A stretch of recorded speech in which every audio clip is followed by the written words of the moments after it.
Okay, so for today, we are going to be making our very own gem biscuit. So what's inside the pack? This is the color of the gem itself, the base biscuit, the terracotta clay. So this color might vary pack to pack. There's green, there's blue, there's pink, there's yellow, there's quite a few colors, okay? One toothpick, and of course the beaded keychain to turn it into the keychain, and a physical instruction sheet if you would prefer to refer to that. Okay, so how do we go about making the gem biscuit? We start with the base first, the biscuit itself. So again, you need to decide what size of gem biscuit do you want. Do you want it very big? Do you want it very miniature? That's really up to you, but that affects the amount of clay that you will need to take. So you can take the clay out. For me, I'm going for something a little bit more miniature. Okay, so I'm rolling into ball. Just note that the smaller it is, the more difficult it is to manipulate. Yeah, okay, so first you turn it into a ball, and then you press it down. And press it down the sides.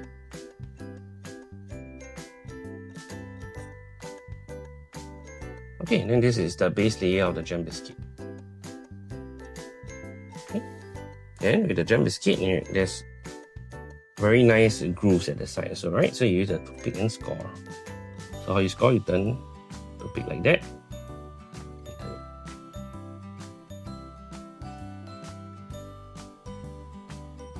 So you score, okay?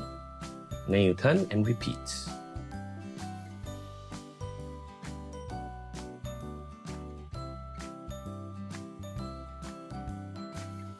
So don't worry if it gets a little bit deformed as you score, because that's the beauty about clay. You can adjust it continuously so that it can shape it a little bit more.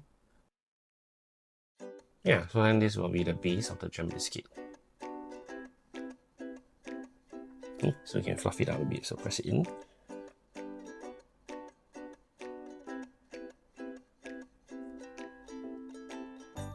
Okay, so that's the biscuit itself. Next up, what we need to work on is the gem. Okay, so before we go there, remember to clean your toothpick so that the colors don't mix onto each other. It's fine to have a little bit of imperfection here and there. Yeah.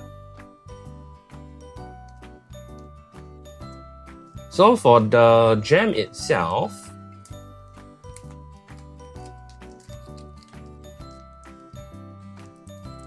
the approach is slightly different. You will also need to turn it into a ball. So it needs to be proportionate to the base.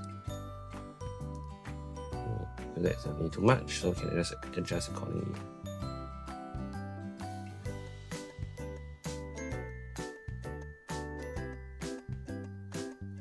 Okay, so let me press this a bit more so it's a bit more fluffy.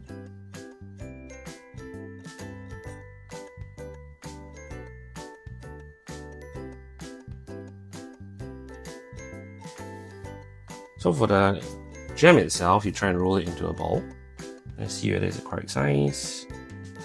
Yeah, just a little bit more.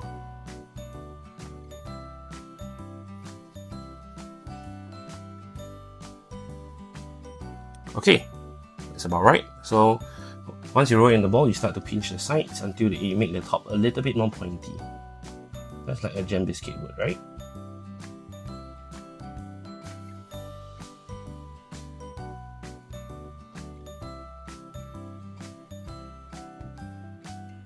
Yeah, so this is a gem itself. So this is optional depending on how much detail you want inside the gem biscuit. For me, I also like to score it.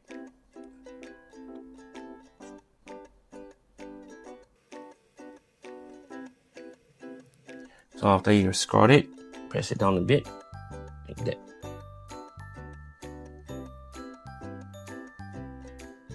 Tidy up the sides. Yeah, and here's the gem itself. Let's double check the size. Looks perfect. Okay. Oops. So for the gem biscuit, we will only put the keychain through the base of the gem itself. So how you go about doing that? You poke the toothpick through, and then twist to minimize any form of deformity for your clay. and you close the keychain.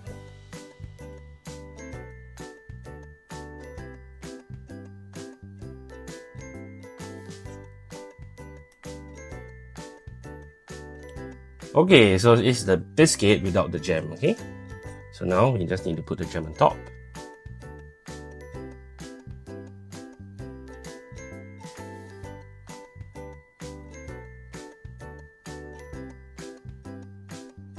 And voila. So for this video, I made a very big gem, but again, it depends. Would you like it, how you like your proportions, yeah? So you see the little details like the grooves in the biscuit itself, the scoring of the gem biscuit. Remember to let it air dry for 24 hours. After that, you will be able to use it as an accessory. Before that, make sure that it doesn't get squished or squashed because it can get flattened.